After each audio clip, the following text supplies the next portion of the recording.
மருத்துவம் முதல் பொறியியல் வரை உங்கள் கனவுகளுக்கு சரியான முகவரி Indira group of educational institutions. Call 9841385858. Holidays-nale, adu namma GT Holidays da.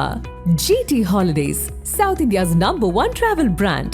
You know you are special when you're with GT Holidays. Trailer பார்க்கும்போது பல விதமாக புரிஞ்சுக்கிறாங்க. பழங்குடி மக்களுக்கான கல்வி எவ்வளோ அவசியம் அப்படிங்கிறதும், இன்னொன்று பெண் கல்வி எவ்வளோ அவசியம் அப்படிங்கிறதும் நான் ரெண்டுத்தையுமே பேலன்ஸாக தான் பார்க்குறேன். ஏன்னா நம்ம எங்கேருந்து வந்திருக்கிறோம், பெரியார் நம்மளுக்காக எவ்வளோ போராடி இருக்கிறாரு, அதுக்கு முன்னாடி இருக்கக்கூடிய அறிஞர்கள்லாம் எவ்வளோ போராடி இருக்கிறாங்க. நான் வெறும் திராவிட அரசியலை மட்டுமே சொல்லலை. இப்போ கண்டிப்பாக நீங்களே சொல்லிட்டீங்க, அந்த கேள்வியிலேயே நிறையா பதில் இருக்கு. எவ்வளவோ டெவலப் ஆயிடுச்சு. எப்படியோ இருந்ததுக்கு இப்போ எப்படியோ இருக்கும். நம்ம சும்மா வந்துட்டு இன்னும் வரலன்னு நம்ம சொல்ல முடியாது. இது எல்லாமே முன்னாடியே முடிச்சுட்டாங்க. நாங்கள் யாரெல்லாம் ஃபாலோ பண்ணுறோமோ அவங்க இது எல்லாத்தையும் சொன்னல. ரொம்ப சென்சிட்டிவ் இதை பற்றி பேசும்போது அது நான் அவர்கிட்ட சொன்னேன். இது மாதிரி இது நான் இதை நம்ம கரெக்டாக பொறுப்புணர்ச்சியோட இப்போ நான் பேசும்போது கூட ரொம்ப கேர்ஃபுல்லாக பேசுகிறேன். எனக்கு பேச நிறையா இருக்கலாம். பேசுனா ஒன்று பேச தெரிஞ்சதை கரெக்டாக பேசிடணும், தெரியலனா அதை அப்படியே. நான் அவர்கிட்ட என்ன கேட்டேன்னா, 1001 படம் வந்தப்போ அப்போ எல்லாருமே கேட்டுட்டு இருந்தாங்க, என்ன வசனமே புரியல, சப்டைட்டில்ஸ் போடுங்க. தமிழ் படத்துக்கு தமிழ் சப்டைட்டில்ஸ் கேட்ட முதல் படம் அப்படின்னு கூட வேடிக்கையாக சொல்லிட்டு இந்த படத்தை இப்போ எத்தனை பேர் பார்த்து பயங்கரமா இது எங்கேயாவது ஒர்க் அவுட் ஆகிடாமல் போயிடுமோங்கிற ஃபியர்லாம் இருந்திருக்காங்க. இல்லையே, நான் அதுதான் தெளிவாக சொல்லிட்டேன்ல. அந்த எமோஷன் ஒர்க் அவுட் ஆகும்போது இது எல்லாமே அது ரொம்ப முக்கியம். இந்த கதைக்கே அது முக்கியம். இந்த கதையே அதை வச்செல்லாம் தானே இருக்கு. இப்போ நீங்கள் இவ்வளோ படங்கள் எஸ் சொன்னது ஓகே, நீங்கள் நோ சொன்ன படங்கள் இருக்கும்ல, அப்படி நீங்கள் ஏதாவது மிஸ் பண்ண படங்கள் இருக்கா? எனக்கு ஈட்டி அதர்வா நடிச்ச படம், ஸ்போர்ட்ஸ் அத்தர்வா. எனக்கு அதுல என்னன்னா, நமக்கு அதுல கடைசியில் அத்தர்வா பயங்கரமா கஷ்டப்பட்டு 6 பேக்லாம் வச்சு வந்திருப்பாரு. கன்ஃபார்மா நான் என் ட்ரெயினர் கிட்டத்தட்ட எனக்கு ஒரு 12-13 வருஷமா இருக்காரு. அவர் இது வரைக்கும் 6 பேக் வைக்காத ஒரே ஆள் நான் மட்டும்தான். ஓகே, அப்போ அவர் ட்ரெயின் பண்ண எல்லாருமே வச்சிருக்காங்க. ஆமா, மற்றவங்க எல்லாம் அவர் கண்ட்ரோல்ல இருந்தாங்க. நீங்க உங்க கண்ட்ரோல். ஒன் அந்த டைம்ல பார்க்கும்போது ஒரு ஃப்ரெஷ்ஷான கான்செப்ட் ஓடிச்சுங்கிறது வேற. 2 இன்னைக்கு இருக்கக்கூடிய டெக்னிக்காலிட்டி எல்லாம் யூஸ் பண்ணி, இன்னைக்கு இருக்கக்கூடிய அந்த கிராண்டியரான மியூசிக், சவுண்டு, எஸ்எஃப்எக்ஸ் எல்லாமே யூஸ் பண்ணி அது வேற மாதிரி ஒரு கதையை சொல்லுது. 3ல நாங்கள் வேற என்னென்னலாம் எதிர்பார்க்கலாம்? நான் பண்ண படங்கள்லேயே எனக்கு தெரிஞ்ச அதிக பட்ஜெட் படமாக அது இருக்கும். ஓகே, அப்போ டிமாண்டி காலனிங்கிறது உங்களோட சேஃப் ஜோன் மாதிரி. அது எனக்கு மட்டும் சேஃப் ஜோன் இல்லை, அஜய்க்கே அதான் சேஃப் ஜோன். வணக்கம் அருள் இந்தியண்ணே. வணக்கம். முதல்ல பெரிய வாழ்த்துக்கள். தொடர்ந்து படங்கள் பண்ணிகிட்டே இருக்கீங்க, விதவிதமான படங்கள் பண்ணிட்டே இருக்கீங்க. அருள்வான் நான் பார்த்த வரைக்கும் இப்போ ட்ரெய்லரை வச்சு ஜட்ஜ் பண்ணுறதுலேருந்து உங்களுடைய ரொம்ப ரூட்டடான படம், நிலம் சார்ந்து அந்த ஜாகிரஃபி சார்ந்து நீங்கள் நடித்ததில் ஒரு புது அட்டெம்ப்ட்னு தான் நான் என்னால் புரிஞ்சுக்க முடியுது. முதல்ல படத்தை பற்றி சொல்லுங்கள். இந்த அருள்வான் அப்படிங்கிறது என்ன மாதிரியான ஒரு படமாக இருக்க போகுது? இல்லை, அருள்வான் உங்களுக்கு தெரியும், ஏற்கனவே கணேஷ் அவர் ஏற்கனவே நானும் அவரும் சேர்ந்து தகராறுன்னு ஒரு படம் பண்ணியிருக்கோம். அவர் என்கிட்ட ஒரு ஸ்கிரிப்ட் ஒன்று இது பண்ணணும் அப்படின்னு மீட் பண்ணும்போது ஒரு ஃபுட்டேஜோட வந்தார். அந்த ஃபுட்டேஜ் பார்த்தீங்கன்னா படத்தோட ஃபர்ஸ்ட் 20 மினிட்ஸ் எடுத்துகிட்டு வந்தார். பைலட்டே ரெடி, ஷூட்டே பண்ணிட்டாங்க. நான் கமிட் ஆகிறதுக்கு முன்னாடியே அவங்க ஒரு 20 days ஷூட் பண்ணிட்டு அந்த விஷுவலை காட்டினாரு. சார், நான் கதை சொல்கிறதுக்கு முன்னாடி ஃபர்ஸ்ட் இந்த விஷுவல் பாருங்க அப்படின்னாரு. விஷுவல் ரொம்ப பயங்கரமாக இருந்துச்சு. அது நீங்கள் ட்ரெய்லர்லேயும் பார்த்துருப்பீங்க. விஷுவல் ரொம்ப சுகுமார் சினிமோட்டோகிராஃபியில். அப்போ ஒரு சாங்கும் 2-3 சீக்வன்ஸ் மட்டும் காட்டினார். காட்டினோடனே அப்புறம் சரி நரேஷன் சொல்லுங்க அப்படின்னோடனே, அது அந்த பகுதியில் இருக்கிற ஒரு பொண்ணுக்கு எஜுகேஷன் படிக்கணுன்ற ஆசை வருது. அதுக்குள்ளே ஒரு கலெக்டர் வராரு. அந்த கலெக்டர் எப்படியா அந்த ஆசையை நிறைவேற்றுறாரு. அதுக்கப்புறம் என்ன ஆகுதுன்றது கதை. அது ஃபுல் கதை நரேட் பண்ணோன்னே எனக்கு ரொம்ப பிடிச்சிருந்தது.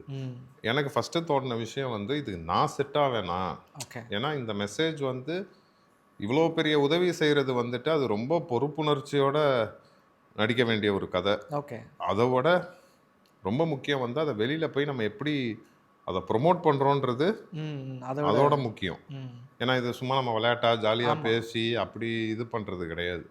அப்படி இருக்கும்போது எனக்கு ரொம்ப தயக்கம் இருந்துச்சு. இது எனக்கு என்னமோ பெருசாக ஒரு இதை தூக்கி என் தலையில் நான் சுமந்து போகிற மாதிரி இருக்குங்க. அப்போ ஃபஸ்ட்டு நான் சொல்லும் போது அது ரொம்ப ஒரு சின்ன கேரக்டராக இருந்துச்சு. சின்ன கேரக்டராக இருந்தாலும் பயங்கர பவர்ஃபுல்லாக இருக்கும். உங்களோட கேரக்டர் பயங்கர பவர்ஃபுல்லாக இருக்கும். எனக்கு நிறைய தாட்ஸ் இருந்துச்சு. இது வந்து நம்ம இப்படி பண்ணோம்னா அடுத்தது நம்ம இந்த மாதிரி சார்ந்து போயிடுவோமா, ஓகே ஒரு ஆக்டரா நம்ம யோசிக்கிறது தானே. அப்புறம் இதுல இன்னொரு ஹீரோவும் நடிக்கிறாரு. நம்மனால அவருக்கு எந்த ப்ராப்ளமும் வந்துடக்கூடாது, அவர்னாலையும் நமக்கு எதுவும் இதாகிடக்கூடாது. அது எல்லாரும் யோசிக்கிற விஷயம் இல்லை. அதை மீறி இதில் ஒரு பெரிய மெசேஜ் ஒன்று இருந்துச்சு. அதுக்காக நான் இதை பண்ணணுன்ற அப்போவே எனக்கு எப்படி இருந்துச்சுன்னா, ஒரு 75% பண்ணணுன்ற மாதிரியும் 25% இந்த தயக்கம் இருந்துக்கிட்டே இருந்துச்சு. நான் அவர்கிட்ட இல்லைங்க, நீங்கள் வேறு 2-3 பேர் ட்ரை பண்ணுறேன்னாரு. அப்போ என்கிட்ட நீங்கள் அவங்களே ட்ரை பண்ணுங்க, அவங்க சொன்னாதான் இது கரெக்டாகவும் இருக்கும், அவங்க ஏன் இதை பண்ணாங்கன்றதுக்கு ஒரு ஜஸ்டிஃபிகேஷனும் இருக்கும், இது நான் எந்த அளவுக்கு தாங்குவேன்னு தெரியாது. அப்புறம் திருப்பி ஒரு 15 டேஸுக்கு அப்புறம் திருப்பி பேசினார். சார் யோசிச்சிங்களா என்ன அப்படின்னு கேட்டார். எங்க கதை சூப்பராக இருக்குது, விஷுவலும் பயங்கரமாக இருக்குது, கண்டிப்பாக ஜிவி மியூசிக்னும் போது மியூசிக் போட்டால் இது வேறு மாதிரி எலிவேட் ஆகிடும், ஆனால் எனக்கு உள்ளுக்குள்ளே தயக்கம் இருந்துகிட்டே இருக்குது கணேஷ் அப்படின்னா. சார் இது கண்டிப்பாக நல்ல பேர் வாங்கும் அப்படின்னோடனே நானும் என் ஃப்ரெண்டு கண்ணன் ஒருத்தர் 2 பேரும் உட்காந்து திருப்பி நரேஷன் கேட்டோம். திருப்பி கேட்டுட்டு சரி நான் பண்ணுறேன் அப்படின்னேன். கடைசியில் பார்த்தா அது போனது நான் வந்து நான் கதையாக கேட்கும் போது ரொம்ப சின்ன கேரக்டராக இருக்கும்னு நினச்சா அது ஃபுல் படமும் இருக்குது இப்போ. இப்போ அவுட்புட் பார்க்கும்போது ஆமாம். பட் ஆனால் இது வந்து நான் நிறையா இருக்கேன், ஆரவ் என்னோட நிறையா இருக்காரு, ரம்யா பாண்டியன் எங்களோட அதிகமாக இருக்காங்க அப்படின்றதெல்லாம் இது கிடையாது. அந்த பொண்ணு கிருத்திகா நடிச்சிருக்காங்க, அவங்க பேர் குறிஞ்சின்றாங்க. அந்த குறிஞ்சியோட லைஃப் தான் இந்த படம். ஆமாம். டைட்டிலுமே நான் இது வேண்டான்னு, உங்க பேர்லயே ஒரு டைட்டிலுமே இது வேண்டாங்க, இதெல்லாம் நான் சொல்றதோட அவரே சொல்லுவார் நான் வேண்டான்னு. அப்புறம் முத்துவேல்னு பேர் வச்சார் கலெக்டருக்கு, நான் அதுவும் வேண்டான்னு. இது எல்லாமே வந்துட்டு அவர் விஷுவலு இது உங்களை சார்ந்து இருக்கக்கூடாதுங்கிறதுனால நீங்க அப்படி நினைச்சல. நானே இருக்கிறதுனால நானே எல்லாத்தையும் அப்படி இப்போ வேற யாராவது பண்ணி இந்த பேர் இந்த டைட்டில்னா எனக்கு பிரச்சனை கிடையாது. நானே இருக்கும் போது இது எதுக்குங்க அப்படின்ற அது ஒரு இது இருந்துச்சு. பட் இது எல்லாமே ஒரு அது படமாக முடிஞ்சு அவுட்டாக பார்க்கும்போது எல்லாமே அந்த கதைக்கு அப்படியே மேட்ச் ஆயிடுச்சு. Super super super. இப்போ இந்த படத்தில் ஒரு மெசேஜ்னு சொல்கிறோம். இது வந்து ட்ரெய்லர் பார்க்கும்போது பல விதமாக புரிஞ்சுக்கிறாங்க. பழங்குடி மக்களுக்கான கல்வி எவ்வளோ அவசியம் அப்படிங்கிறதும், இன்னொன்று பெண் கல்வி எவ்வளோ அவசியம் அப்படிங்கிறதும் நான் ரெண்டுத்தையுமே பேலன்ஸாக தான் பார்க்குறேன். இந்த பாலிடிக்ஸை பேச வேண்டிய தேவை எவ்வளோ இருக்கோ அதே மாதிரி இந்த பாலிடிக்ஸை பேச வேண்டிய தேவையும் இருக்குது. பெண் கல்வி பெண் கல்வி பற்றி இப்போ இருக்கிற சேஞ்சஸ் எப்படி பார்க்குறீங்க? ஏன்னா நம்ம எங்கேருந்து வந்திருக்கிறோம், பெரியார் நம்மளுக்காக எவ்வளோ போராடி இருக்கிறாரு, அதுக்கு முன்னாடி இருக்கக்கூடிய அறிஞர்கள்லாம் எவ்வளோ போராடி இருக்கிறாங்க. நான் வெறும் திராவிட அரசியலை மட்டுமே சொல்லலை, அதுக்கு முன்னாடியும் பல பேர் இதை பற்றி எழுதியிருக்கிறாங்க. இன்றைக்கி அது ஒரு நல்ல ஷேப்பப் ஆகிட்டு வருதுல்ல, ஒரு கிட்டத்தட்ட ஒரு 50 வருஷம் ஹிஸ்ட்ரி கடந்து இன்றைக்கி விமன் படிக்க ஆரம்பிக்கிறாங்க, வேலைக்கு போக ஆரம்பிக்கிறாங்க அப்படின்ட்டு. இன்னமும் இந்த கதையை ரொம்ப அழுத்தமாக, இந்த கருத்தை அழுத்தமாக சொல்ல வேண்டிய தேவை இருக்குன்னு நீங்க எப்படி பாக்குறீங்க? விமனோட எஜுகேஷன் இப்போ கண்டிப்பா நீங்களே சொல்லிட்டீங்க, அந்த கேள்வியிலேயே நிறைய பதில் இருக்கு. ஓகே, எவ்வளவோ டெவலப் ஆயிடுச்சு. நம்ம எப்படியோ இருந்ததுக்கு இப்போ எப்படியோ இருக்கும். நம்ம சும்மா வந்துட்டு இன்னும் வரலன்னு நம்ம சொல்ல முடியாது. இது எல்லாமே வந்து முன்னாடியே முடிச்சுட்டாங்க. நாங்க யாரெல்லாம் ஃபாலோ பண்றோமோ அவங்க இது எல்லாத்தையும் பண்ணிட்டாங்க. சரிங்களா? ஓகேயா?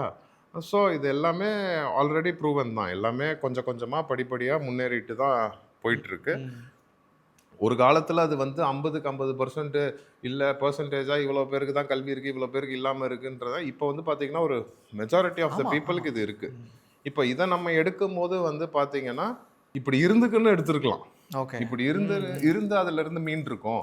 ரெண்டாவது வந்துட்டு ஒருத்தர் இதே மாதிரி இருந்திருக்காரு, அவர் இதை பண்ணியிருக்காரு அப்படின்னு எடுத்துக்கலாம். Super super. இப்போ தகராறுக்கு அப்புறம் கணேஷ் அவர்களோட ஒர்க் பண்ணுறீங்க. நான் சொன்னேன்ல ரொம்ப சென்சிட்டிவ் இதை பற்றி பேசும்போது. அது நான் இதெல்லாம் அவர்கிட்ட சொன்னேன், இது மாதிரி இது வந்து நான் இதை நம்ம கரெக்டாக பொறுப்புணர்ச்சியோட, இப்போ நான் பேசும்போது கூட ரொம்ப கேர்ஃபுல்லாக பேசுகிறேன். எனக்கு பேச நிறையா இருக்கலாம், ஆனால் இது ரொம்ப ஒரு பொறுப்புணர்ச்சியோட பண்ண படம். ஸோ சும்மா கண்டதை பேசிடக்கூடாது. பேசுனா ஒன்று பேச தெரிஞ்சதை கரெக்டாக பேசிடணும், தெரியலன்னா அதை அப்படியே கமுக்கமா ரொம்ப காஷியஸ் ஆயிட்டு வரீங்களே வர காரணம் தெரிஞ்சு. இப்போ பிரஸ் மீட் எல்லாம் நம்ம பாக்குறோம், இன்டர்வியூஸ் பாக்குறோம், ரொம்ப இப்போ நம்ம ஒரு நல்ல கான்வர்சேஷன் தான் பேசிட்டு இருக்கோம். ஆனாலுமே உங்களுக்கு ஏதோ ஒரு இடத்துல நம்ம தப்பான வார்த்தையை கூட யூஸ் பண்ணி, இல்ல அது நான் பண்ணக்கூடாது. இல்ல நான் தப்பா இப்போ வெறும் இது என்னோட பர்சனல் இன்டர்வியூனா நான் என்ன வேணா பேசலாம். இது ஒரு படம் சம்மந்தப்பட்டது. என் வேலை வந்து இன்னைக்கு இப்படி ஒரு படம் எடுத்திருக்கோம், இது நிறைய பேரை போய் சேர்க்கணும், அதுக்கான ப்ரமோஷன். ஸோ அதனால தான் நான் படத்துக்குள்ளேயே சுருக்கிக்க விரும்புகிறேன். ஓகேங்களா? அதில் வந்து ஒரு அரசியல் இருந்தாலும் அந்த கடமை டைரக்டருக்கு இருக்கு ஓகே அதை பத்தி பேச. நம்ம பொறுப்பு எடுத்துக்க வேண்டாம்னு நான் நினைக்கிறீங்க. என் பாயிண்ட் ஆஃப் வியூ வேற இருக்கும், அவரு பாயிண்ட் ஆஃப் வியூ வேற இருக்கும். ஸோ அதை நான் என் பாயிண்ட் ஆஃப் வியூ முக்கியம் கிடையாது. இங்க மெயின் மேட்ரு இந்த படத்தோட பாயிண்ட் ஆஃப் வியூல இந்த படம் மிகப்பெரிய வெற்றியாகும். ஓகே, ஆமா, அது நல்ல பெர்ஸ்பெக்டிவ். அது ஆக்சுவலா நம்ம முழுசா டைரக்டர் கிட்ட விட்டு ஒப்படைச்சிடுறதுங்கிறது இருக்குல்ல. இது நான் எஸ்கேப் ஆகிறதுக்காக இல்ல, சொல்லல. புரியுது, எனக்கு புரியுது. சரி, இது ஃபுல்லா இதை வந்து ரெடி பண்ணது யாரு? இயக்குனர். இதெல்லாம் நான் ஒரு நடிகர். ஒரு நடிகருக்கு தாங்க வேண்டிய கேள்விகள் மட்டும்தான் என்கிட்ட பதிலாகவும் இருக்கு. ஓகே ஓகே ஓகே, அவ்வளவுதான். சூப்பர். ஆனா இப்போ இந்த படத்துல நேத்து நான் டைரக்டர் கிட்டே கேட்டேன், இந்த ட்ரைபல் லாங்குவேஜ்னு ஒண்ணு வருது. அது ட்ரெய்லர்ல, இப்போ ட்ரெய்லர் எல்லாருமே ஹூக் வச்சு தான் ட்ரெய்லர் கட் பண்ணணும்னு நினைப்பாங்க. அதாவது உங்களை வசீகரிக்கக்கூடிய விஷயங்கள் இந்த படத்துல இருக்குன்னு காட்டுறதுக்கு. ஆனா இவர் ட்ரெய்லர்ல முதல் ஒரு 1.5 நிமிஷத்துக்கு இது இந்த மொழியில தான் பேச போறாங்க இல்ல, அப்படிங்கிற அது வந்து அவர் ரெஜிஸ்டர் பண்ணிட்டாரு. இப்படிதான் இருக்க போதுன்றத ஆமா. ரெஜிஸ்டர் பண்ணிட்டாரு. ஏன்னா படம் பார்க்கும் போதும் சரி, ஷூட் பண்ணும் போதும் சரி, எங்களுக்கே அந்த இது இருந்துச்சு. நான் சொன்னேன், ஏங்க இது இவ்வளோ டீட்டெயில்டா போறோம், இது அண்டர்ஸ்டாண்ட் ஆகுமா? சப்டைட்டிலே போட்டுட்டு இருந்தா எவ்வளோ நேரம் சப்டைட்டில் கான்சென்ட்ரேட் பண்ணுவாங்க? நான் ஸ்டாப்பா அந்த பட் ஆனால் அந்த விஷயங்கள் இருந்தாதான் நானும் அந்த பொண்ணும் கனெக்ட் ஆகிற இடமே ஒர்க் அவுட் ஆகும் படத்துல. ஓகே. இவங்க ஆரம்பமே நார்மலா பேசிட்டாங்கன்னா அந்த சுவாரஸ்யம் இல்லாமையே போயிடும். நான் எப்படி, அதுதான் நான் சொன்னேன், நான் எப்படி போய் அந்த பொண்ணுகிட்ட எனக்கு அந்த லாங்குவேஜ் புரியலனாலும் அந்த எமோஷன் எப்படி எனக்கு ஒர்க் அவுட் ஆகுது. இதுக்கு வந்து அந்த எமோஷனுக்கு அங்க நடக்கிற விஷயத்துக்கு பாஷையே தேவை கிடையாது. Okay okay. அந்த கனெக்ட் பெருசா இருக்கும் படத்துல. ஓகே, அதை தான் நாங்க பிலீவும் பண்றோம். ஓகே, புரிஞ்சுக்க முடியுது. ஏன்னா நான் அவர்கிட்ட என்ன கேட்டேன்னா, 1001 படம் வந்தப்போ அப்போ எல்லாருமே கேட்டுட்டு இருந்தாங்க, என்னங்க வசனமே புரியல, சப்டைட்டில்ஸ் போடுங்க. தமிழ் படத்துக்கு தமிழ் சப்டைட்டில்ஸ் கேட்ட முதல் படம் அப்படின்னு கூட வேடிக்கையா சொல்லிட்டு இருந்தோம். இன்னைக்கு வந்து ஒரு படம் கான்ஃபிடென்ட்டா வருது, நாங்க இதை தான் பேசுறோம். அந்த படத்தை இப்ப எத்தனை பேர் பார்த்து பயங்கரமா ரீரிலீஸ் பண்ணி என்ஜாய் பண்றாங்க. ஆமா ஆமா ஆமா ஆமா. ஆமா. சோ நம்ம ஆடியன்ஸ் அந்த அளவுக்கு மாறிட்டாங்க அப்படிங்கிற மாதிரியும் புரிஞ்சுக்கலாம். இப்போ ஆனா அதெல்லாம் கடந்து இன்னைக்கு இப்படி ஒரு படம் பண்றோம்னா ஒரு பயமோ, இப்போ நீங்க சொல்றீங்க உங்க ரோலை எப்படி பண்றதுலன்னு ஒரு பயம் இருந்ததுன்னு சொல்றீங்க. ஆனா ஒட்டுமொத்த படமாவே நம்ம இந்த விஷயத்தை கையில எடுத்துருக்கோமே, ட்ரைபல் லாங்குவேஜ்ங்கிற ஒரு விஷயத்தை, இது எங்கேயாவது ஒர்க் அவுட் ஆகிடாம போயிடுமோங்கிற ஃபியர்லாம் இருந்திருக்கா உங்களுக்கு?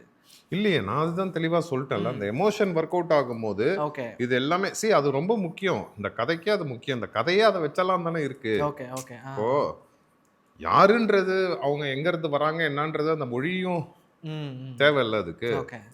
அது வந்து அவர் லைவா பண்ணியிருக்காரு. அது ஆமா. ஓகே. அது அவர் சாக்ரிஃபைஸே ஆகல எந்த இடத்துலயுமே. அவர் வந்துட்டு அந்த கதைக்குள்ளேயே தான் இருந்தாரு. Okay okay. ஓகேயா, நானே காஸ்டியூம்லாம் கேட்பேன், என்ன அப்பப்போ மறந்து, ஏங்க பேண்ட் நல்ல பேண்டா கொடுங்க அப்படின்னு. ஏங்க இது 96ல இப்படிதாங்க பேண்ட் போடும். ஆமால, அதுக்காக வந்துட்டு 96ல எடுத்துட்டு இன்னைக்கு ஜீன்ஸ் பேண்ட்டை போட்டு நான் இன் பண்ணிட்டு வர முடியுமா? அதான். ஓகே. இப்போ எனக்கு எங்க ஆச்சரியம், எனக்கு வேற பயமா இருக்கு, நம்ம ஏதாவது தப்பா சொல்லி அவர் கோச்சுப்பாரு. ஓகே, எங்க ஆச்சரியமா இருக்குன்னா, இப்போ டைரக்டர் நம்புறது ஓகே, இப்போ நீங்க ஆடியன்ஸ் மாறிட்டாங்க நம்புறது ஓகே, ஒரு ப்ரொடக்ஷன் வந்து இதை பேக் பண்ணுதுங்கிறது தான் எனக்கு ஆச்சரியமா இருக்கு. ப்ரொடியூசரோட சப்போர்ட் எந்த அளவுக்கு? ஆமாங்க, ரொம்ப தேங்க்ஸ். ஏன்னா நான் அவரை பத்தி பேசியே ஆகணும். ஓகே, அவர் எனக்கு சரவணன் சார் வந்து கணேஷ் மூலியமா தான் பழக்கம். நான் வந்து அவர்கிட்ட சொல்லுவேன், சார் இந்த படம் வந்து நம்ம இவ்வளோ பட்ஜெட் மேல எடுக்க வேண்டாம் சார் அப்படின்னுவேன். ஐயோ அதெல்லாம் கிடையாது, இதை இப்படிதான் எடுத்தானோ. ஏன்னா நான் தொடர்ந்து படம் பண்றதுனால என் படங்கள் பட்ஜெட் எனக்கு தெரியும். அது வந்து சக்சஸ் ஆனா என்ன ஆகும், ஓரளவுக்கு ஆவரேஜா போனா பிரேக் ஈவன் ஆகும். இதுதானே நம்மளோட இதா இருக்கும். நமக்கு முதல் நோக்கம் என்னன்னா, வரவரு நம்மளை வச்சு திருப்பி படம் எடுக்கலனாலும் யாரையாவது வச்சு திருப்பி படம் எடுக்கணும். சரிங்களா? அதுல நான் சொன்னேன், சார் நீங்க தொடர்ந்து பண்ணணும், நீங்க இப்படி ஒரு படம் ப்ரொடியூஸ் பண்ணதுக்கு நீங்கள் தொடர்ந்து நிறையா படங்கள் பண்ணணும். அதுக்கு ஒரு அளவான பட்ஜெட்டில் எடுங்க, அப்போ தான் அது பிஸ்னஸ் ஆகும். இப்போ நான் வரதுக்கு முன்னாடி நீங்கள் இதை பிளான் பண்ணீங்க, நான் வந்ததுக்கப்புறம் இதை இந்த அளவு வச்சுக்கோங்க. ஆனால் அவர் டைரக்டர் எது கேட்டாலும் அவர் பண்ணிகிட்டே இருந்தார். ஏன்னா அவர் வந்து இந்த படத்து மேலே வச்சுருந்த கான்ஃபிடென்ஸ். இப்போ என்னை விட நான் கூட பட்ஜெட்டாவோ கலெக்ஷனாவோ என் மைண்டில் இருந்துக்கிட்டே இருக்கும். இதை ரிலீஸ் பண்ண போகிற சக்தி சார்கிட்டையும் நான் இதை சொல்லியிருக்கேன். சார் நமக்கு இவ்வளோ பயம் இருக்குது சார், ஆனால் அவர் அவ்வளோ தைரியமாக இருக்காரு. பாண்டியராஜ் சார்கிட்ட இன்னைக்கு காலைல கூட நான் ஃபோனில் பேசிகிட்டு இருந்தேன். என்கிட்ட ஃபோனில் அருள், இந்த படத்துக்கு இவர் இவ்வளோ பப்ளிசிட்டி பண்ணுறது எனக்கு சந்தோஷமாக இருக்கு அருள். இந்த மாதிரி ப்ரொடியூசர் நமக்கு தேவை. நான் அவர் இங்கே ஊருக்கு எங்கேயோ போயிருக்காரு, கிட்டத்தட்ட ஒரு 4 பஸ்ஸில் பார்த்தேன். நான் இதை பார்த்தேன், படத்தோட விளம்பரம் பார்த்தேன், எங்கே பார்த்தாலும் விசிபிளாக இருக்குது. ஸோ இதை வந்து வந்தது போச்சுன்னு ஆக்காம, வந்ததுன்றது எல்லாருக்கும் தெரிய போகுது, இந்த படம் வருதுன்றது எல்லாருக்கும் தெரிய போகுது அப்படின்னு. ஆமா, அதுல வந்து அவரோட பங்கு வந்து நான் பயமுத்தியும் அவருக்கு வந்து நான் தான் அவரை பயமுத்திட்டே இருப்பேன். ஆனா அவருக்கு அது ஸ்ட்ராங்கா அது வந்து இவருக்கே கோவம் வரும். இவரு போய் அவரை பயமுத்திட்டு இருக்காரு அப்படின்னு. ஆனா Director அவரு வராம என்ன பயங்கர ஸ்ட்ராங்கா. அதாவது நான் என்ன நினைப்பேன்னா, நான் இவரோட பயங்கரம் அவருக்கும் நமக்கும் தான் அவரு நம்ம சொல்றதுதான் நம்புறாருன்னு நினைப்பேன். ஆக்சுவலா அவர் நம்புறது ஃபுல்லா கணேஷ் தான். ஓகே. என்கிட்ட என்ன நம்புற மாதிரி பேசுவாரு. ஓ. ஆமா, நீங்க சொல்றது கரெக்ட் தான் சார். ம். என்கிட்ட பேசும்போதெல்லாம் நீங்க சொல்றது கரெக்ட் தான் சார், கரெக்ட் தான் சார், நீங்க ஏன் நல்லது சொல்றீங்க சார்னு பண்றது பூரா கணேஷ் சொல்றது தான். ஓகே. ஆனா சந்தோஷமான விஷயம். இவ்வளவு ரூட்டடான படம் வந்து விளம்பரப்படுத்து அது இத்தனை பேருக்கு போய் சேரணும் அப்படிங்கிறது ரொம்ப முக்கியமான விஷயம். நான் இந்த படம் பண்ணும்போது இதுவும் பயந்தேன். ம், ம். இந்த படம் ஒத்துக்கும் போதும் ஃபண்ட் பண்ணிடுவாங்க, படத்தை எடுத்து முடிச்சிருவாங்க, ஆ. ரிலீஸ் பொசுக்குன்னு போயிருமோ, அதெல்லாம் நான் பயந்தேன். அதெல்லாம் வந்து நம்ம பிரமிக்கிற அளவுக்கு பண்ணியிருக்கிறாங்க. நம்ம நடக்கணும்னு நினைச்ச இடத்துல நடக்காததெல்லாம் இங்க நடந்ததெல்லாம் இருக்கு. Okay, okay, super. ஆனா உங்களோட ஃபிலிமோகிராஃபி பத்தி பேசலாம் இப்போ. இப்போ அருள்நிதி அப்படின்னாலே தொடர்ந்து வைக்கக்கூடிய ஒரு இது என்னன்னா, அவர் சூஸ் பண்ற ஸ்கிரிப்ட் எல்லாம் ஸ்ட்ராங்கா இருக்கும்பா. ரொம்ப நிறைய இதெல்லாம் சூஸ் பண்ண வளவல நடிக்க மாட்டாரு. நடிச்சாருன்னா நறுக்குன்னு நடிப்பார் அப்படிங்கிற ஒரு பேர் நீங்க சம்பாரிச்சு வச்சிருக்கீங்க. இப்போ நீங்க இவ்வளவு படங்கள் எஸ் சொன்னது ஓகே. நீங்க நோ சொன்ன படங்கள் இருக்கும்ல, அப்படி நீங்க ஏதாவது மிஸ் பண்ண படங்கள் இருக்கா? இல்ல, எனக்கு ஈட்டி அதர்வா நடிச்ச படம், ஸ்போர்ட்ஸ் படம். அத்தர்வா பண்ணாரு. ஆ. அந்த படம் நான் ஆக்சுவலாக ஃபஸ்ட்டு நான் இது நிறைய இப்போ ப்ரீவியஸ் படம் இன்டர்வியூஸில் கூட இது சொல்லியிருக்கேன். Okay. இன்னைக்கு வரைக்கும் அந்த படம் எனக்கு அதில் என்னன்னா, நமக்கு அதில் கடைசியில் அத்தர்வா பயங்கரமாக கஷ்டப்பட்டு சிக்ஸ் பேக்லாம் வச்சு வந்திருப்பாரு. ஆமா, ஆமா. கன்ஃபார்மாக நான் சிக்ஸ் பேக்லாம் வச்சுருந்தேன். ஏனே ஏங்க, நல்ல 4 physique, நாள் athletic வாய் physique அடக்க முடியுங்க. அது நல்ல உடம்பு வச்சுக்கலாம். சிக்ஸ் பேக் வைக்கிறதெல்லாம் ரொம்ப அது அது அவரு அவ்வளோ ஹார்ட் ஒர்க் பண்ணி, இன்ஃபேக்ட் அப்போ எனக்கும் அந்த டைம்ல அத்தர்வாக்கு போன ட்ரெயினர் தான் எனக்கும் ஜிம் ட்ரெயினர். ஓ. அது அவர் அத்தர்வாக்கு தெரியுமான்னு தெரியாது, ஆனா எனக்கு தெரியும். ஏன்னா என் ட்ரெயினர் கிட்டத்தட்ட எனக்கு ஒரு 12-13 வருஷமா இருக்காரு. அவர் இது வரைக்கும் சிக்ஸ் பேக் வைக்காத ஒரே ஆள் நான் மட்டும்தான். ஓகே. அப்ப அவர் ட்ரெயின் பண்ண எல்லாருமே வச்சிருக்காங்க. ஆமா, மத்தவங்க எல்லாம் அவர் கண்ட்ரோல்ல இருந்தாங்க. நீங்க உங்க கண்ட்ரோல்ல அவர் இருந்தாரு. ஸோ புல்லப்ஸே வித்தியாசமா பண்ணுவோம் நாங்க. இன்னைக்கு புல்லப்ஸா ரெடி, ஜெயக்குமார் அவர்கிட்ட சொல்ல ரெடின்னு அவரே நம்மள தூக்கி வைக்கணும். க்ளோஸ் மட்டும் வச்சு ஒரு வீடியோ எடுத்துப்போம். தூக்குறது தெரியக்கூடாது, ஒயிட் வச்சா தூக்குறது தெரியும். இந்த பைக்கு படத்துல எடுப்பாங்கல்ல, பைக் ஒரே இடத்துல நிற்கும். படத்துல பார்த்தா சர்ன்னு போகும், பார்த்தா நின்ன இடத்துல வாங்கி அது மாதிரி புல்லப்ஸ் க்ளோஸ் மட்டும் வச்சுட்டு அவரே நம்மள தூக்கி, ஜெயக்குமார் உங்க தலை தெரியுது கொஞ்சம் குனிங்க. Okay, okay. ஆனா அந்த ஒரு ஆசை இருக்கு, ஸ்போர்ட்ஸ் படம் பண்ணிருக்கணும் அப்படின்ட்டு. அந்த படம் பண்ணிருக்கணும். பட் ஆனா ரவி அரசுக்கும் அத்தர்வா அமைஞ்சதுதான் நல்லதுன்னு நினைக்கிறீங்க. ஓகே. இப்போ நீங்க ஏன்னா அந்த படத்துக்கு வந்து கண்டிப்பா அவன் ஒரு ரன்னர் மாதிரி தெரியணும். ஆமா, ஆமா. இப்போ நீங்க பண்ண படங்கள் இருக்குல்ல, இப்போ இதுல ரொம்ப அண்டர்ரேட்டடா போயிடுச்சோ, இதை இன்னும் கூட மக்கள் கவனிச்சிருக்கலாம், அவ்வளோ குவாலிட்டியான படமாச்சு இது அப்படிங்கிற வருத்தம்லாம் இருந்திருக்கா? எனக்கு 4 போலீஸ் வந்து இன்னும் நல்லா ரீச் ஆயிருக்கலாம்னு இருக்கும். ஒரு கண்ணி 3 களவாணியும் சூப்பர் படம் அது. ஆமா, அது அது அது டைலாக்ஸ்லாம் சூப்பராக இருக்கும். ஆமா, ஆமா. சிம்புதேவன் சார் படத்தை பொறுத்த வரைக்கும் நம்ம நடிக்கிறத விட அவர் எழுதி தர டைலாகை சொன்னாலே ஹியூமர் ஒர்க் அவுட் ஆகும். ஆமா, ஆமா. அந்த படம் வந்து நான் ஸ்கிரிப்ட் நரேஷன் லைனாக சொல்லிட்டு ஸ்கிரிப்ட் படிக்க சொன்னார். ஸ்கிரிப்ட் படிக்கும் போதே எனக்கு படமாக பார்க்கும்போது வேணால் சிலருக்கு வந்து அது 3வது வாட்டி வரும்போது என்ன திருப்பி வருதா, அதை தான் அவரே வச்சிருப்பாரு. ஐயோ அவங்கள சேர்த்து விட்டுருக்கூடா, இல்லை திருப்பி ஃபேன் விழும், திருப்பி முதல்ல இருந்து ஆரம்பிப்பாங்க அப்படின்னு வரும். ஆனால் எனக்கு அது ஸ்கிரிப்டாக படிக்கும்போது எனக்கு அது 3 வாட்டி வந்த ஃபீலிங் தெரியல. ரிப்பீட் ஆகிட்டே இருந்த ஃபீலிங் தெரியல. பட் அது விஷுவலாக வரும்போது மேபி இன்னும் கொஞ்சம் நாங்கள் கட் பண்ணுறது அது ஏங்க அது அந்த அளவுக்கு நமக்கு இது கிடையாது. அது அவரு கரெக்டுன்னு பட்டு அவர் வச்சிருக்காரு. 4 போலீஸ் இன்னைக்கு வரைக்கும் நிறைய இடத்துல போனா சம்பந்தமே இல்லாம யாராவது ஷூட்டிங்ல வந்து சொல்லுவாங்க அந்த படம் சூப்பர் படம். அப்பெல்லாம் சந்தோஷமா இருக்கும். Okay, okay. இப்போ 4 போலீஸும் சரி, இதுவும் சரி, இப்போ அருள்நிதி அண்ணன் தொடர்ந்து இப்போ இந்த படம் கொஞ்சம் டிஃப்ரெண்டா இருக்கு. ஆனா நடுவில் இந்த த்ரில்லர் இதுக்குள்ள மாட்டிக்கிட்டீங்க அப்படிங்கறது நீங்களே ஃபீல் பண்ணிருப்பீங்க. எப்போ அகைன் வந்து இப்போ இது டிஃப்ரெண்டான ஷேட்ல நடிக்கிறீங்க, ஆனா அவுட் அண்ட் அவுட் காமெடி படம், சிம்புதேவன் சார் படம் மாதிரி. இல்ல, இப்போ நான் மை டியர் சிஸ்டர் பண்றது எனக்கு காமெடி படம் தான். ஹியூமர் பயங்கர எமோஷனலா இருக்கும் அந்த படம். ஆனா ஹியூமர் இருக்கும். Okay, okay. அது ப்ராப்பர் ஃபேமிலி என்டர்டெய்னரா இருக்கும். ஒரு அக்கா தம்பி கதை அது. அந்த ரோல் எனக்கு அது கெட்டப்பாவே எனக்கு ஹேர்லாம் கர்லி பண்ணி அது கெட்டப்பாவே வித்தியாசமா இருக்கும். அப்புறம் வேட்டசாமின்னு ஒன்று பண்றேன், அது ப்ராப்பர் வில்லேஜ் ஆக்ஷனா இருக்கும். நானும் அமீர் சார் முடிஞ்சிருச்சு படம். முடிஞ்சிருச்சு. ஓகே. கேள்வியே படாதனால உங்களுக்கு அப்படி இருக்கும். எல்லாம் அதெல்லாம் ஆரம்பிச்சு ஷூட்டிங்கே முடிஞ்சிருச்சு. அப்புறம் டிமாண்டி 3 அதை அனௌன்ஸே பண்ணிட்டாங்க. ஓகே. வசந்த பாலன் சார்து நல்ல ஹியூமராக இருக்கும். சூப்பர். அப்போ இவ்வளோ லைனப்ஸ் இருக்குது அடுத்தது? இவ்வளோ இல்லை, 4 தான். 4 இருந்தாலுமே என்ன ரிலீஸ்க்கு ஒன்று ரெடியாக இருக்குது, 4 படம் பேக்டாக வச்சுருக்கீங்க. ஒன்று கம்ப்ளீட் பண்ணிட்டீங்கன்னு நினைக்கிறேன். மை டியர் சிஸ்டர் கம்ப்ளீட்டட்ல 3 படம் கம்ப்ளீட்டட். Okay okay super. டிமாண்டிக்கு வருவோம். இப்போது இந்த ஹாரர் ஃப்ரான்ச்சைசி அப்படிங்கிறது வந்து தமிழ் சினிமாவில் ஒரு ட்ரெண்டு. காஞ்சனாவாக இருக்கட்டும், அரண்மனையாக இருக்கட்டும், இந்த 2 ஃப்ரான்ச்சைசி ரொம்ப சக்ஸஸ்ஃபுல்லாக இருந்திருக்கு. அண்ட் இந்த ஜானரில் சில ஃப்ரான்ச்சைசி ஒர்க் ஆகாமல் போயிருக்கு. இப்போது டிமாண்டி அந்த ரேஸ்க்குள்ளே வருது. ஏன்னா 2 பார்க்கும்போது 1 அந்த டைமில் பார்க்கும்போது ஒரு ஃப்ரெஷ்ஷான கான்செப்ட்டு ஓடிச்சுங்கிறது வேறு. 2 இன்றைக்கி இருக்கக்கூடிய டெக்னிக்காலிட்டி எல்லாம் யூஸ் பண்ணி, இன்றைக்கி இருக்கக்கூடிய அந்த கிராண்டியரான மியூசிக், சவுண்டு, எஸ்எஃப்எக்ஸ் எல்லாமே யூஸ் பண்ணி அது வேறு மாதிரி ஒரு கதையை சொல்லுது. 3ல் நாங்கள் வேறு என்னென்னலாம் எதிர்பார்க்கலாம்? இல்லை, 3ல் அது மேக்கிங்காகவே ரொம்ப நல்லாயிருக்கும். நான் பண்ண படங்கள்லே எனக்கு தெரிஞ்ச அதிக பட்ஜெட் படமாக அது இருக்கும். Okay okay. அது நல்ல கிராண்டியராக இருக்கும். பார்த்தவங்க, நான் இன்னும் ஃபுல் ஃப்ளெஜ்டு பார்க்கல, நான் டப்பிங்கில் பார்த்தது, அப்புறம் படம் முடித்தோடனே ரஷ் பார்த்தது. பட் இப்போது டிஸ்ட்ரிபியூட்டர் சைட்லலாம் படம் பார்த்துட்டு அவங்க எல்லாருமே 1 அளவுக்கு சாட்டிஸ்ஃபைடாக இருக்காங்க. Super super. ஆமாம்.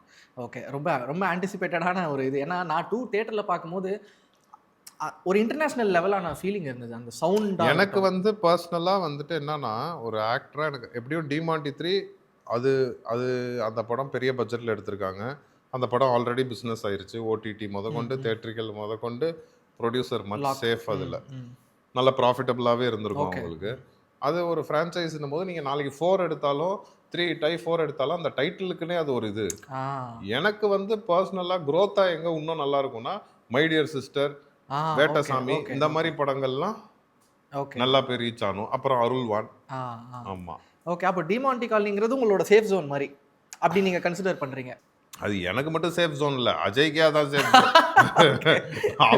அவரும் மேக்கராக அவர் வந்து மேக்கிங் பிச்சு எடுத்துருவாப்ல. அவர் மேக்கிங் இப்போ என்னோட இப்போ நான் பண்ண படங்கள் டைரக்டர் ஒருத்தருக்கு ஒரு ஸ்ட்ரென்த் இருக்கு. இப்போ கணேஷ் வந்து இவ்வளோ சீரியஸாக ஒரு படம் எடுக்கிறாப்லன்னா கணேஷோட ஹியூமர் சென்ஸ் பயங்கரமாக இருக்கும். தகராறு இல்லாத ஓரளவுக்கு தெரிஞ்சிருக்கும். அதே மாதிரி கதை ஒரு 15 கதை வச்சிருப்பாப்ல, ஏகப்பட்ட கதை வச்சிருப்பாப்ல. திடீர்னு பார்த்தா சார் இன்னொன்று கதை இருக்கு, அதை கேட்குறீங்களான்னு வாப்ல, என்ன வெரைட்டியாக ரெடி பண்ணி வச்சிருக்கீங்கன்ற மாதிரி இருக்கும். இப்போ ஒருத்தங்களுக்கு ஒரு இது இருக்கு. ஆனால் மேக்கிங் வந்து அஜய் வந்து மேக்கிங் சரியான மேக்கிங்காக விஷுவல்லாம் சூப்பர் சூப்பர். ரொம்ப ஆன்டிசிபேட்டடான படம். அவன் விளையாட்டுக்கு சொன்ன அவருக்கும் சேஃபர் சொன்ன அதுதான். அவர் அதோட பெட்டருக்கு அதெல்லாம் வச்சிருக்காரு. அவரு ஏதாவது தப்பா நினைச்சுக்க. Okay okay. இப்போ மௌனகுரு பத்தி பேசணும். மௌனகுரு வந்து நான் ஒன்று கேள்விப்பட்டது உண்மையான்னு மட்டும் சொல்லுங்க. அந்த படம் வந்த அப்புறம் சரியா போகாம டக்குன்னு ஒரு சின்ன ஸ்பேன் ஆஃப் டைம்ல ரீரிலீஸ் பண்ணி அது ஓடுனதா 4 டேஸ்லயே அது தியேட்டர் இன்க்ரீஸ் பண்ணாங்க. ரீரிலீஸ்ன்றது கிடையாது. ஓகே. அப்போ வந்து நான் நினைக்கிறேன் அப்போ ஒஸ்தியும் ராஜா பாட்டா எல்லாம் வந்திருந்தது. எல்லாம் பேக் டு பேக் ஒரே டைம் வந்து. அப்போ அந்த 2 படத்துக்குமே வரத்துக்கு முன்னாடியே 2 படத்தும் பயங்கர ஹைப் இருந்துச்சு. ஓப்பனிங் வேற நல்லா. ஆமா. தியேட்டரும் அப்போ நிறையா தியேட்டர் அந்த 2 படம் ஆப்வியஸா அவங்களுக்கு தானே முக்கியத்துவம் வரும். ஸோ அப்போ வந்து ஒரு படம் ரிலீஸ் ஆகி ரிவ்யூ வர ஒரு 4 டேஸ் 4-5 டேஸ் செகண்ட் வீக்ல தியேட்டர் இன்க்ரீஸ் ஆச்சு. Okay okay okay. ரொம்ப நன்றி. நான் நிறைய விஷயங்கள் நம்ம பேசணும். அருள்வான் ரொம்ப நீங்கள் நடிச்சதுல ரொம்ப டிஃப்ரெண்ட்டான படம். உங்களுக்குமே ரொம்ப புதுசான கதாபாத்திரம்னு நினைக்கிறேன். பெரிய வெற்றி பெறணும். நன்றி. Thank you so much. தேங்க்யூ.